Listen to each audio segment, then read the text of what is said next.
Halo Bray, kembali lagi di Gaptek.id. Jadi setelah beberapa waktu lalu kita udah ngeliat RTX 4090 performanya seperti apa, beserta juga dengan drama-dramanya. Kali ini Nvidia juga udah merilis versi satu tingkat di bawahnya, yaitu adalah RTX 4080. Sebenarnya untuk RTX 4080 ini udah diperkenalkan dan launchingnya itu barengan dengan 4090. Tapi untuk produk line up-nya itu memang ada jeda sekitar 1 bulanan gitu deh dari 4090-nya.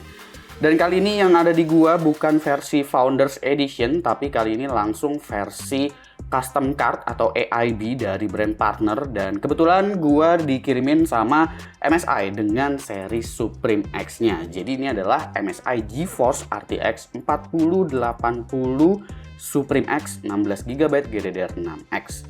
Sekarang untuk RTX 4080 itu cuma ada versi 16GB ya, karena udah dikonfirmasi versi 12GB-nya itu akan diganti namanya. Jadi emang cuma ada satu versi aja untuk RTX 4080.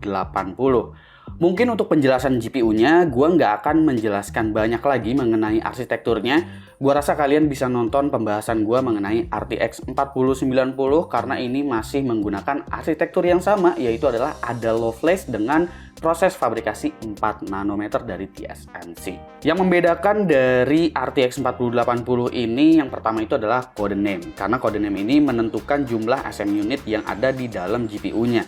Jadi untuk RTX 4080 dia punya kode name AD103 yang memiliki 76 SM unit, ada 76 RT Core generasi ketiga, lalu 304 Tensor Core generasi keempat yang udah mendukung DLSS 3 ya. Dan untuk CUDA core-nya ini ada di angka 9728. Boost clock-nya ada di angka 2625 MHz, tapi nggak perlu terlalu fokus sama ini karena boost Nvidia biasanya akan otomatis lebih tinggi tergantung suhu dan power limitnya. Untuk memori ini menggunakan 16GB GDDR6X dengan bus 256 bit. Untuk memori clock-nya sendiri dia punya rating di 24,4 Gbps atau gigabit per second. Konektor dari kartu grafis ini menggunakan 12 VHPWR dengan rating 320 watt. Rekomendasi power supply-nya itu adalah 750 watt ya. Tersedia adapter dengan 3x8 pin PCIe konektor. Gua nggak menggunakan ini pas pengujian karena pas mau coba ada salah satu 8 pin yang agak susah ngeklipnya alias nggak terlalu rapet gitu. Jadi daripada kenapa-kenapa gua memilih jalan native menggunakan 12 VHPWR langsung dari power supply. Nah lalu untuk desain dari Supreme X ini untuk RTX 4080-nya gue bisa bilang dimensinya cukup gede untuk ukuran 320 watt ya, karena angka 320 watt itu sebenarnya angka yang mirip-mirip dengan rating power dari RTX 3080, tapi di sini MSI masih ngedesain dengan cooling totalnya itu kurang lebih sekitar 3 slot full. Mungkin lebih, bahkan bisa dibilang ini 3,5 slot ya. Jadi pastiin casingnya muat kalau mini ITX apalagi gitu ya kan. Jadi di sini bener-bener beefy banget. Ya kurang lebih ini ketebalannya dan juga panjangnya masih mirip-mirip dengan RTX 4090. Tapi dengan begini, ini bakalan menjamin bahwa GPU-nya bakalan jalan jadi adem banget. Nanti kita cek di bagian pengujiannya. Dan untuk MSI Supreme X sendiri, sebenarnya dia rating powernya itu nggak pure default di 320 watt aja. Emang kartu grafis ini masih bisa digeser lagi power limitnya. Untuk Supreme X, itu dia punya maksimumnya ada di angka 400 watt. Jadi kalian bisa geser lagi power limitnya ya. Nah ini kalau gue bandingin dengan RTX 3080 yang biasa gue pakai di testbed, itu 3080 ada di angka 370 watt. Dan itu sebenarnya udah bisa menggunakan 2x8 pin. Tapi untuk si RTX 4080 kelihatannya Nvidia udah nggak lagi mau menggunakan 8 pin PCIe konektor yang lama, sehingga 4080 tetap dibiarkan menggunakan 12 VHPWR ini. Cuma untuk kasus RTX 4080 seharusnya ini nggak akan ada masalah konektor seperti RTX 4090 dikarenakan ini powernya jauh lebih rendah daripada RTX 4090 ya. Bahkan adapternya itu juga dia 3x8 pin seperti RTX 3090 Ti yang dimana nggak ada kasus sama sekali untuk 3x8 pin menuju ke 12 via PWR. Gue juga senang sama seri Supreme X ini dikarenakan dia bagian heatsinknya di samping-sampingnya itu dibiarkan terbuka sama MSI, jadi untuk airflow-nya jauh lebih baik. Bahkan untuk di bagian belakangnya ini, di bagian backplate itu dia nggak cuma sekedar gimmick, tapi ini juga sebagai untuk ngebuang panas gitu. Ada ventilasinya juga ya di bagian backplate-nya untuk ngebuang panas juga. Ada BIOS switch di sini untuk versi silent, itu dia akan di lock jalan di default untuk power limitnya jadi 320 watt only. Sementara kalau misalkan jalan di posisi yang gaming itu dia bakalan jalan di posisi power limit mentok di 400 watt. Tapi kalian perlu geser power targetnya dulu lewat afterburner. Ngerti kan ya maksud gue kayak gimana? Intinya dengan BIOS gaming itu kalian bisa geser power targetnya jadi 400 watt. Kalau di silent dia 320 watt only. Dengan dimensi yang sebesar ini, untungnya MSI juga udah memberikan GPU holder, dan GPU holdernya ini bisa di-adjust ya, tapi ukuran tiangnya memang agak tinggi gitu. Jadi hati-hati buat kalian pecinta Mini ITX gitu. Jadi mungkin perlu cari holder lagi. Cuma gua rasa MSI ngebikin holdernya agak tinggi gini mungkin buat pengguna-pengguna open air atau testbed kayak gua itu masih bisa kepake untuk GPU holdernya. Karena biasanya di testbed juga meskipun GPU-nya tidur seperti ini, dia kadang ada yang posisinya tuh kayak agak maju begini gitu. Jadinya takutnya PCI Express-nya kenapa-napa. Jadi perlu ditahan juga. Untuk outputnya di sini ada 3 DisplayPort 1.4 dan juga 1 HDMI 2.1 ya di bagian belakang sini. Jadi dukungan untuk resolusi dan refresh rate-nya itu mentoknya ada di 4K 144Hz atau di 8K 60Hz ya. Oke, kita masuk aja deh ke bagian pengujiannya. Gue akan jelasin dulu testbed yang akan gue gunakan. Untuk testbed gue menggunakan Intel Core i9 13900K dengan motherboard MSI MAG Z790 Carbon Wi-Fi, coolingnya MSI MAG Core Liquid P360, ada G-Skill Radeon Zeneo 2x 16GB DDR5 6000 MHz, Samsung 980 Pro 500GB, Samsung 980 1TB, lalu power supply UD1000GM ATX 3.0. Dan yang pastinya untuk GPU menggunakan RTX 4080 dan juga dibandingin dengan RTX 3080 ya. Sebagian data dari 3090 Ti dan juga 4090 akan gue masukin selama datanya memang masih relevan. Karena untuk data dari 4090 dan juga 3090 Ti ini data-data yang lama aja gitu. Yang gue tes ulang hanya 3080. Oke, kita masuk aja ke pengujiannya. Oke, jadi ini yang pertama mau gue cek itu adalah clock speed-nya ya. Kalau kalian lihat di sini, clock speed itu jalan di 2800-an MHz gitu. Dan di sebelah kanannya kalian bisa lihat juga itu ada GPU power draw-nya. Jadi itu yang ditarik sama VGA card-nya doang. Itu kurang lebih sekitar 300 watt ya, jadi masih di bawah 320 watt juga sebenarnya.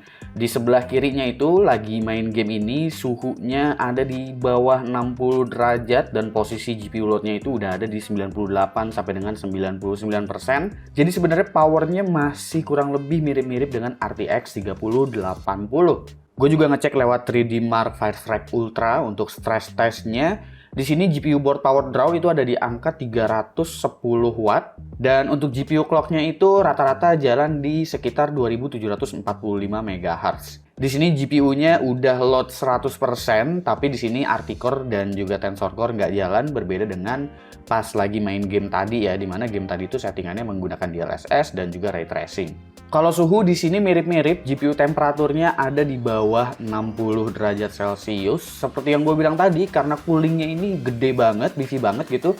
Jadi ya dia GPU temperaturnya udah pasti bakalan aman banget. Bahkan kalau kita geser nih, kalau kita lihat ke bagian HW Info, itu memory junction temperaturnya aja cuma di 62 derajat Celcius.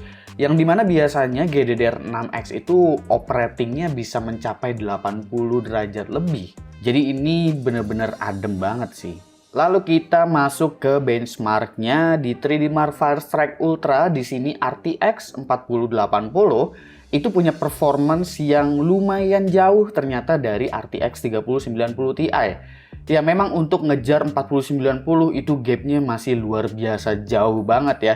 Tapi melihat hasil ini, ternyata RTX 4080 punya performa yang lumayan oke dengan harga yang kurang lebih sama seperti RTX 3090 Ti. Performa sedara S12-nya di Trademark TimeSpy Extreme juga kurang lebih seperti itu, ada selisih kurang lebih sekitar 3000 poin dari RTX 3090 Ti dan kurang lebih sekitar selisih 5000 poin dari RTX 4090. Sementara kalau kita bandinginnya dengan RTX 3080 itu udah selisihnya udah jauh banget deh ya. Kemampuan ray tracing di 3D Mark Pro Royal, di sini kemampuan ray tracingnya juga lebih baik dari 3090 Ti, dan kalau dibandingin sama 3080 itu lebih jauh lagi. Bahkan gap 3090 Ti ternyata sebenarnya nggak sebegitunya jauh dari 3080. Sementara memang yang sulit dikejar itu adalah RTX 4090 ya. Di sini juga gue ngetes untuk DLSS-nya untuk ngebandingin DLSS 2 dan juga DLSS 3 antara 3080 dan juga 4080. Di sini 3080-nya nggak ada DLSS 3 karena emang nggak ada dukungannya ya. Jadi kalian bisa lihat aja perbandingan antara DLSS 2 dan DLSS 3, hasilnya itu kurang lebih selisih hampir 30 fps untuk 4080-nya. Sementara kalau menggunakan sama-sama DLSS 2, itu improvementnya aja 4080 udah jauh lebih baik daripada 3080 dan bedanya lumayan jauh. Untuk dipakai editing di Adobe Premiere untuk ekspor menggunakan CUDA, di sini juga 4080 terlihat bisa banget diandalkan. Cuma selisih 1 detik aja daripada RTX 4090 dan ini udah jauh lebih kencang juga dari 3090 Ti, apalagi RTX 3080 ya. Selanjutnya untuk dipakai 3D rendering seperti Blender. Di sini angkanya itu adalah sampel per menit ya. Untuk RTX 4080 di sini udah bisa ngebantai abis untuk 3090 Ti meskipun memang VRAM-nya lebih kecil. Cuma mungkin untuk workflow nanti yang akan jadi kendala di 4080, semisal workflow kalian itu benar-benar berlapis-lapis dan membutuhkan VRAM yang besar. Tapi untuk kemampuan rendernya aja itu sebenarnya udah jauh lebih baik daripada 3090 Ti sekalipun. Selanjutnya gue akan masuk ke game untuk pengujian DLSS 3. Di sini menggunakan Cyberpunk dan perlu kalian tahu bahwa DLSS 3 ini masih beta ya. Gue juga cuma dapat versi beta previewnya gitu. Dan gue di sini ngesetnya semua DLSS-nya quality ya, mau itu DLSS 3 ataupun DLSS 2. Ada improvement sekitar 20 fps dengan ray tracing Psycho. Ini bedanya selisihnya lumayan jauh, apalagi kalau misalkan kita menggunakan mode native menggunakan ray tracing Psycho. 4K 60 fps mentok kanan banget itu udah bisa di-handle dengan 4080 ya. Paling yang jadi kendala untuk DLSS 3 saat ini adalah PC latency atau sistem latensinya. Kalian bisa lihat footage ini karena ini sebenarnya adalah frame generation, jadi angka FPS yang kalian lihat itu bukan angka FPS dari DLSS 3. Itu adalah angka FPS sebenarnya, tapi experience di matanya itu berasanya FPS-nya lebih tinggi. Untuk FPS hasil dari DLSS 3-nya, kalian bisa lihat hasil counter yang hijau-hijau itu, dan kalian juga bisa lihat PC latency-nya di situ berkisar antara 80 milisecond, 70 milisecond, bahkan sempat nyentuh 100 milisecond. Yang dimana dengan latency seperti ini, itu harusnya agak-agak kurang nyaman untuk game kompetitif. Tapi untuk game AAA, harusnya masih santai-santai aja. Apalagi kalau misalkan kalian mainnya itu menggunakan controller. Mungkin akan sedikit berasa kalau misalkan kalian menggunakan mouse dan juga keyboard. Dan selanjutnya ini masih Cyberpunk 2077, tapi di sini gue ngebandingin antara native dan DLSS 2-nya aja dengan GPU lain seperti 3090 Ti dan juga RTX 3080. Perbedaannya di sini sekitar 10 fps dari 3090 Ti dan 3080-nya itu udah ketinggalan lumayan jauh ya. Jadi sebenarnya dengan DLSS performance saja itu sebenarnya kalian udah bisa mainin Cyberpunk 2077 4K 60 fps. Next di Shadow of the Tomb Raider di sini punya selisih yang sangat-sangat jauh dengan 3090 Ti ataupun 3080 ya. Perbandingannya ini udah kayak diinjek-injek 3080 rasanya gitu ya. Menariknya sih RTX 3080 dengan DLSS quality di sini performanya masih lumayan berimbang kok dengan RTX 4080 yang jalannya native. Jadi sebenarnya 3080 juga masih oke-oke aja sih. Selanjutnya di Far Cry 6, ini adalah game ray tracing yang memang nggak menggunakan DLSS tapi FSR. RTX 3080 kelihatan di sini juga lumayan jauh, tapi bukan berarti nggak capable, masih capable untuk jalanin 4K 60 fps. Dan terlihat di sini performa dari 4080 cukup menjanjikan. Next di Death Stranding dengan preset very high, di sini ada DLSS quality dan juga native sama seperti sebelumnya, tapi ini bukan game dengan ray tracing ya. RTX 3080 itu selisih performance-nya sebenarnya nggak terlalu jauh di gaming dengan 3090 Ti. Mungkin kalau memang manfaatin VRAM-nya bener-bener gede baru kerasa tuh 3090 Ti jomplangnya gimana sama 3080. Tapi kalau kalian lihat di sini 4080 itu udah ninggalin dua-duanya meskipun menggunakan resolusi native. Dan dengan DLSS quality itu FPS sudah mau mentok di 200. Selanjutnya adalah Horizon Zero Dawn. Ini juga bukan game dengan ray tracing tapi ada DLSS-nya doang sama kayak Death Stranding tadi. 4080 Supreme X dengan DLSS quality bisa mendapatkan rata-rata 157 fps disusul dengan 3090 Ti dengan DLSS quality juga di 120. 4080 Supreme X di sini untuk menggunakan resolusi native itu masih berimbang dengan 3080 yang menggunakan DLSS quality. Jadi buat yang udah punya 3080, pikir-pikir lagi buat upgrade, meskipun ya secara overall 4080 ini benar-benar ngebanting flagship RTX 30 series sebelum-sebelumnya ya, bahkan 3090 Ti gitu. Ya, kita masuk ke bagian harga dan juga kesimpulan. Ini mungkin harga yang paling ditunggu-tunggu ya. Sejujurnya untuk harga resmi dari MSI Indonesia untuk versi Supreme X ini belum ada saat gue bikin video ini, paling enggak. Tapi di situs Nvidia itu udah dipublish sebenarnya kalau harga dari 4080 ada di angka sekitar 22 juta lebih. Itu harga mulai dari. Jadi mungkin untuk varian terendahnya yaitu mungkin sekitar 22 atau 23 juta. Mungkin untuk seri Supreme X ini mungkin sekitar 23 sampai dengan 25 juta kali ya. Mengingat kalau kita cek harga 4090 itu nggak jauh berbeda kok dengan harga yang tertera di situsnya Nvidia. Kalau kalian cek kemarin harga 4090 memang sekitar 29 juta dan ternyata seri-seri yang tingginya aja itu masih ada di 30 atau 31 juta.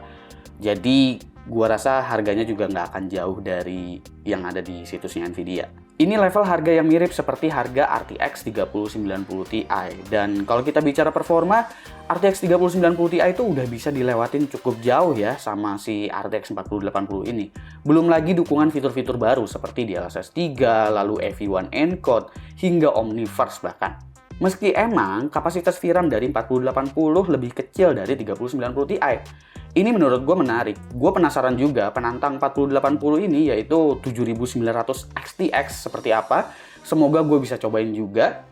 Gue juga berharap bisa ada 4080 dengan dimensi yang lebih kecil karena di level 320 watt harusnya dimensi bisa seramping RTX 3080. Oke, segitu aja pembahasan dari gua. Menurut kalian gimana? Apakah kalian tertarik dengan RTX 4080? Komen di bawah dan kasih pendapat kalian masing-masing. Gue Subki dan seperti biasa sampai jumpa di lain kesempatan.